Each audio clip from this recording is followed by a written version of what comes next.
Escucha lo mejor de Imagen Informativa Segunda Emisión. Elementos de la Guardia Nacional se entregaron, sí, pero aún así fueron detenidos. Y habrá que hacer la investigación. Quedan muchas dudas, Cris, lo decíamos ayer, y es lo que se ha dicho toda esta semana. Las dudas de qué pasó realmente, por qué se procedió a atacar de esa manera. Y bueno, los resultados ahí están, la pérdida de la vida de esta niña de 9 años y las lesiones que tiene su hermano de 15, ya está estable, fuera de peligro, pero la investigación sigue en pie. Así es, y también han señalado voces expertas que los controles, digamos al interior, los controles, o por así decirlo, el manual de operación de la Guardia Nacional ha ido en detrimento, han sido más laxos, más flexibles. Y bueno, ya tenemos a Fernando Escobar Ayala, investigador de Causa en Común, de nuevo en la línea telefónica. Fernando, vamos a retomar, porque no pudimos escucharte muy bien, estos protocolos de la Guardia Nacional, ¿cómo los han visto ustedes? Pues mira, en general la Guardia Nacional ha mostrado unos resultados bastante deficientes, que además han estado marcados por una muy notable falta de información. Carecemos de información pública sobre la composición de la Guardia Nacional y desde luego sobre sus resultados que tienen que ver con los procedimientos de disciplina ante este tipo de infracciones cometidas por sus elementos. Los datos que tenemos disponibles, por ejemplo, son los que arroja el Sistema Nacional de Alerta de Violaciones de Derechos Humanos, que corresponde a la CNDH. De acuerdo con esta fuente, desde 2019 hasta el corte más reciente, que si no me equivoco es en mayo de este año, en total, 1917 registros o alertas por violaciones de los derechos humanos en contra de elementos de la Guardia Nacional se han registrado. Es un número sumamente alto que pues además se suma con todos aquellos que cometen, por ejemplo, elementos de la Secretaría de la Defensa Nacional y de la Marina. Sí, 1917 registros de violaciones a derechos humanos. ¿Qué está pasando ahí? ¿Por qué tantos? ¿No hay algún control? ¿O a qué se debe? ¿Cómo lo ven ustedes que haya tantos registros de estas violaciones a derechos humanos? Mira, en general esta gran parte de las quejas están relacionadas con casos de supuestas torturas, desapariciones forzadas, tratos crueles, inhumanos, degradantes y sobre todo detenciones arbitrarias. Es decir, van muy en línea con todas aquellas otras quejas que se han resaltado en contra de elementos provenientes de las Fuerzas Armadas. Hay que tener algo en cuenta, algo muy importante, y es que la Guardia Nacional no es para nada una corporación civil. Desde el día 1 ha estado en su estructura y en sus elementos, en su lógica, compuesta por elementos castrenses. Se ha dicho desde hace mucho tiempo, por ejemplo, Amnistía Internacional y otras organizaciones especializadas en estos temas, pues constantemente advierten que los riesgos o las probabilidades de abusar de los detenidos por parte de las Fuerzas Armadas se incrementan en un 80% si se comparan, por ejemplo, con las policías civiles. Entonces, de entrada, el elemento, digamos, el acento castrense militar de la Guardia Nacional ya la convierte en una corporación sumamente propensa a este tipo de abusos. Así es, y ahora precisamente con este tema que la estarán llevando a formar parte pues, de la Sedena, ¿cómo están observando este tema allá en Causa en Común?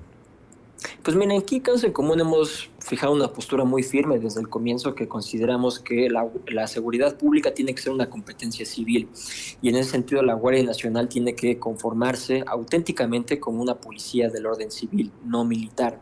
Creemos que este anuncio que ya se ha hecho desde hace unos meses sobre la intención del presidente López Obrador, confirmada también por la presidenta electa Claudia Sheinbaum, de pasar el control administrativo y operativo de la Guardia Nacional de la Sedena, pues es un error. Es un error que en todo caso lo que va a profundizar pues es toda esta serie de inconsistencias, de informalidades y también pues de buena medida de poca transparencia a la hora de conocer el funcionamiento y los resultados de la Guardia Nacional, que hay que decirlo, también todos los datos que tenemos disponibles no arrojan que sean del todo favorables. Hoy en día la Guardia Nacional no está capacitada para emprender labores de investigación, no tenemos completamente bien claro cuántos de los elementos están acreditados para fungir como policías. Lo más seguro es que la inmensa mayoría simplemente se les haya dado un papel sin cumplir con los procedimientos de capacitación adecuados, y pues bueno, pues en ese sentido tenemos a través de la Guardia Nacional a militares haciendo de policías.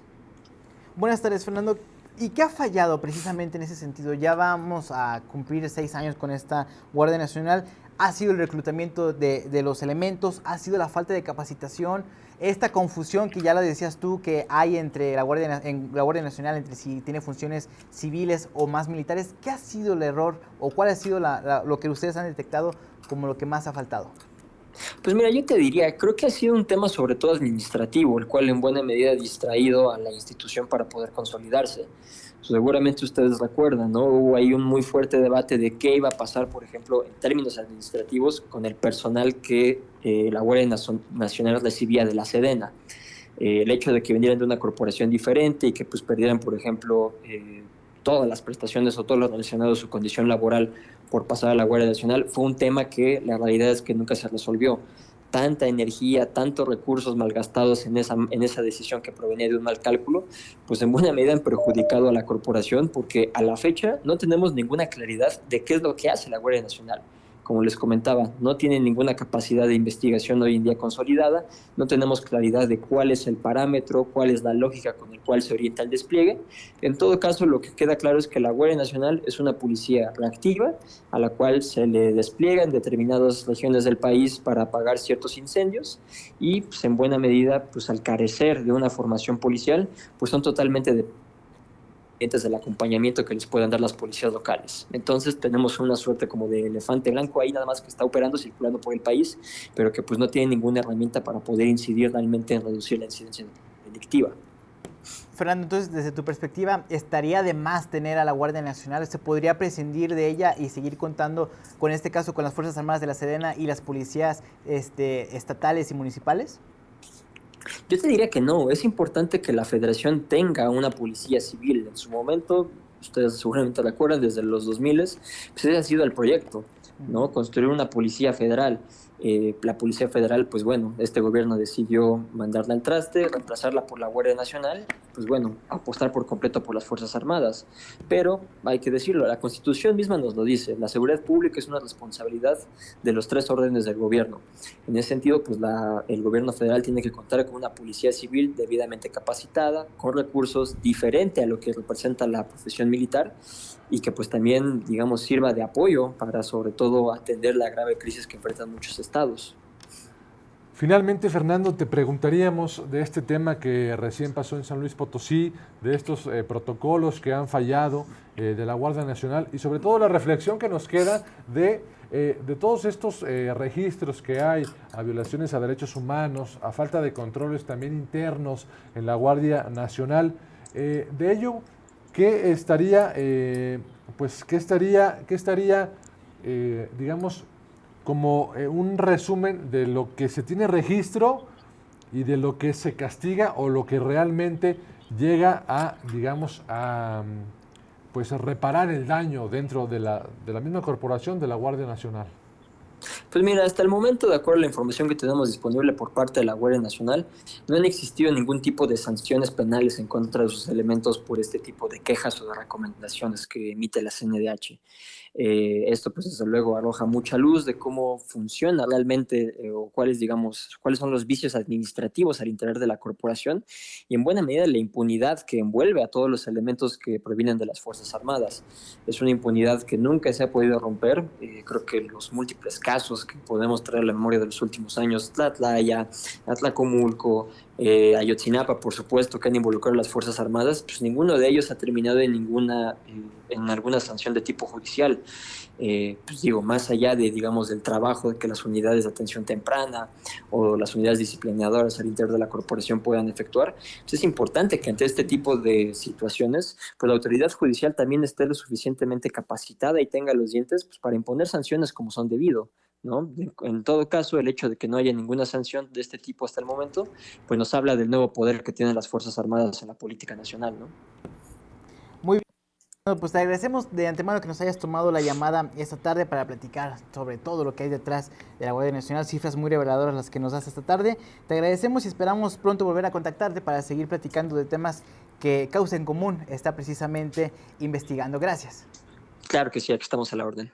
Gracias, ahí está Fernando Escobar Ayala, investigador de Causa en Común. Cristian.